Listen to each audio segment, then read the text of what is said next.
کی شام میں کوئی نہیں رہا، شام غریباں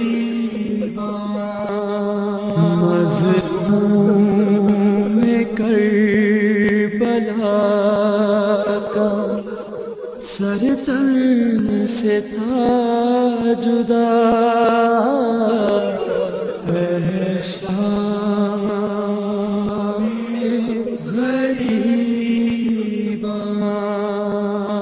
اپڑ رہی تھی خیم میں، زینب تھی بیدار، شام غریباں۔ صلوات۔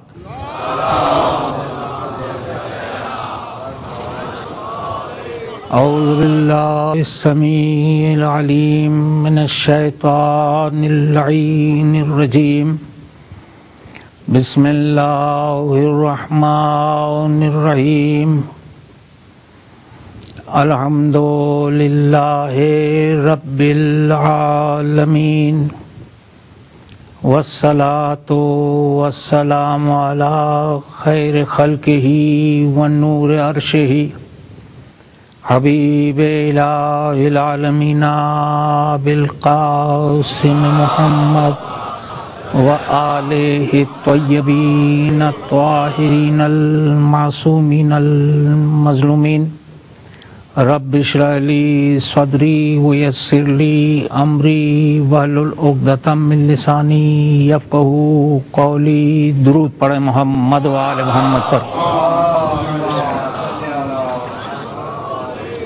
عزیزان گرامی، پروردگار عالم نے انسانوں کی ہدایت کے لیے مسلسل اپنی طرف سے رہنما اور ہادی اس دنیا میں بھیجے۔ جس انسان کو سب سے پہلے اس دنیا میں بھیجا گیا، اس کے لیے کہا گیا کہ یہ میرا خلیفہ ہے، یہ میرا نمائندہ ہے، یہ میری طرف سے ہادی ہے۔ جیسے جیسے انسانی آبادی بڑھتی گئی، ویسے ویسے پروردگار عالم کی طرف سے ہادی آتے گئے۔ ان ہادیوں کا سلسلہ جو چلا تو کسی ہادی کے اوپر کتاب آئی، کسی ہادی کو صاحب شریعت بنایا گیا، کسی کو صاحب کلمہ بنایا گیا۔ یکے بعد دیگرے 1,24,000 انبیاء اس دنیا کے اندر بھیجے گئے، اور سب سے آخر میں حضور سرور کائنات احمد مجتبی محمد مصطفیٰ صلی اللہ علیہ وآلہ وسلم کو کہ فرق اقدس پر ختم نبوت کا تاج رکھ کے انہیں دنیا میں بھیجا گیا، اور اس کے بعد وہ کتاب آئی جو قیامت تک کے لیے انسانوں کی رہبری اور ہدایت کے لیے کافی ہے۔ اور پروردگار عالم نے اپنی پسند اور ناپسند کے سارے احکامات اس کتاب کے اندر نافذ کر دیے۔ یہ کہا گیا کہ جھوٹ ہمیں پسند نہیں ہے، کینہ ہمیں پسند نہیں ہے، قتل و غارت گری ہمیں پسند نہیں ہے، انسانوں کا خون بہانا ہمیں پسند نہیں ہے، دنیا کے اندر فساد برپا کرنا ہمیں پسند نہیں ہے، ہمیں ماں باپ کی نافرمانی کرنا پسند نہیں ہے، ہم نے ہمسایوں کی دشمنی کرنا پسند نہیں ہے۔ یہ سارے وہ ذرعی احکامات اور پروردگار عالم کی طرف سے قوانین تھے جو دنیا میں آتے رہے۔ اپنی پسند کا بھی اعلان کیا گیا کہ ہماری عبادت کرو، ہماری عبادت تمہیں ہم تک پہنچانے کا ذریعہ بنے گی۔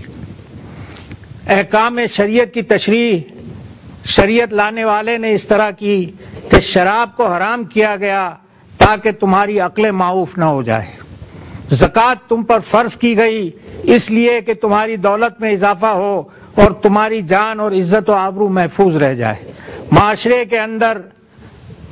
کے اندر طبقاتی اختلافات ختم ہو جائے، غریب نہ رہے، صاحب حیثیت کی دولت اس تک بھی زکوٰۃ کے ذریعے پہنچتی رہے۔ اسی طرح سے بہت سارے قوانین اسلام کے ہیں جن کی تشریح اس مختصر سے وقت کے اندر مشکل ہے۔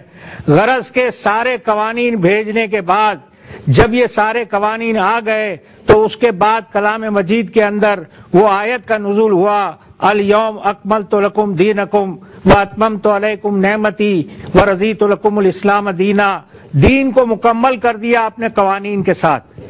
اس کے بعد جب حضور اس دنیا سے تشریف لے گئے تو نہ معلوم کیا حالات ہوئے، نہ معلوم کیا حالات ہوئے کہ 50 برس کے اندر اندر ایک ایسا شخص مسند اقتدار پر بیٹھ گیا جو حلال محمد کو حرام کرنا چاہ رہا تھا، حرام محمد کو حلال کرنا چاہ رہا تھا، جو بظاہر تارک الصلاۃ بھی تھا، اور وہ اسلامی قوانین جن اشیاء کو حرام قرار دیا گیا تھا ان سب کا وہ مرتکب بھی تھا اور آیات الہی کا انکار بھی کرتا تھا۔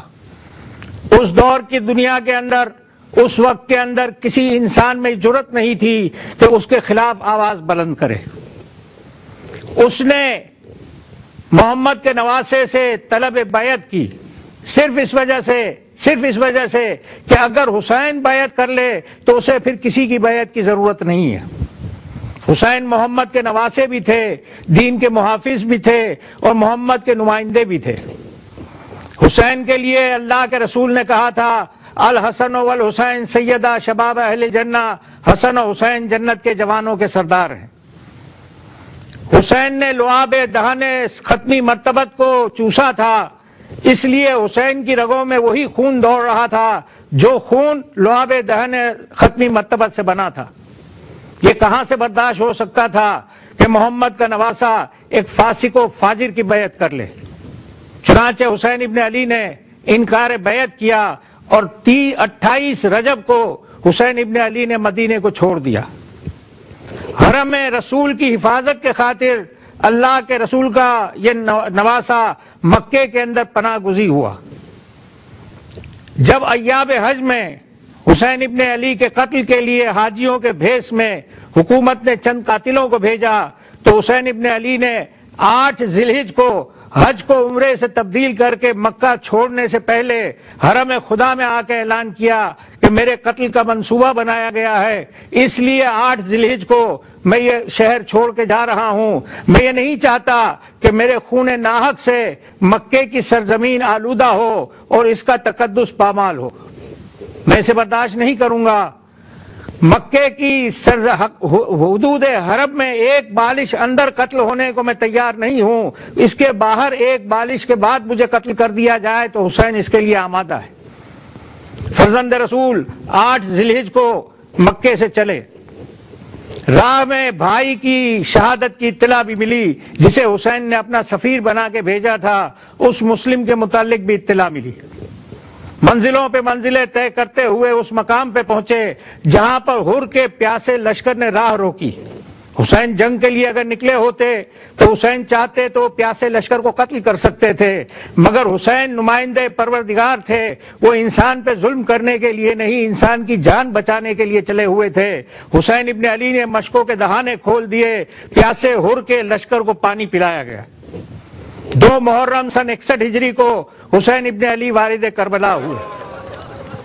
4 محرم کو اب فوجیں آنا شروع ہوئی، 2 محرم کے بعد 3 محرم کو فوج آئی، کبھی شمر لشکر لے کے آیا، کبھی خولی لشکر لے کے آیا، کبھی ہرملا لشکر لے کے آیا، کبھی سنان ابن انس لشکر لے کے آیا۔ یہ فوجی دستے آتے رہے اور فاطمہ کا لال کربلا کے میدان میں گھرتا رہا۔ 4 محرم کو حسین کے خیمے نہر کے کنارے سے ہٹا دیے گئے۔ 7 محرم کو حسین پر پانی بند کر دیا گیا اور 9 محرم جو آئی جسے یوم تاسوعہ کہتے ہیں، فقط حسین علیہ السلام حسین چاروں طرف سے گھر گئے۔ ایک رات کی مہلت لی گئی جس میں حسین ابن علی نے رات بھر عبادت کے اندر گزاری۔ صبح عاشور ہوئی، اپنے جوان بیٹے کو جو ہم شکل پیغمبر تھا اس سے کہا میرے لال تم اذان کہو۔ اذان ختم ہوئی، حسین ابن علی نے اللہ کے رسول کا امامہ اپنے سر پہ رکھا، اللہ کے رسول کی ردا اپنے دوش پہ ڈالی، ناکے پہ سوار ہوئے اور میدان کارزار میں سامنے آئے اور ایک مرتبہ ایک فصیح و بلیغ خطبہ دیا جس کا عنوان یہی تھا کہ لوگوں تم مجھے کیوں قتل کرنا چاہتے ہو؟ انہوں نے کہا بیعت یزید حسین، بیعت یزید۔ تو میرے مولا نے کہا وَإِنْ كَانَ دِينَ مُحَمَّدٍ لَمْ يَسْتَقِمْ بِقَتْلِي، اگر میرے نانا کا دین میرے قتل کے بغیر نہیں بچ سکتا ہے، یا سیوفو خذینی، تلواروں آگے بڑھو، حسین کا گڑا حاضر ہے۔ یہ کہنے کے بعد حسین جو آئے، پسر سعد نے جو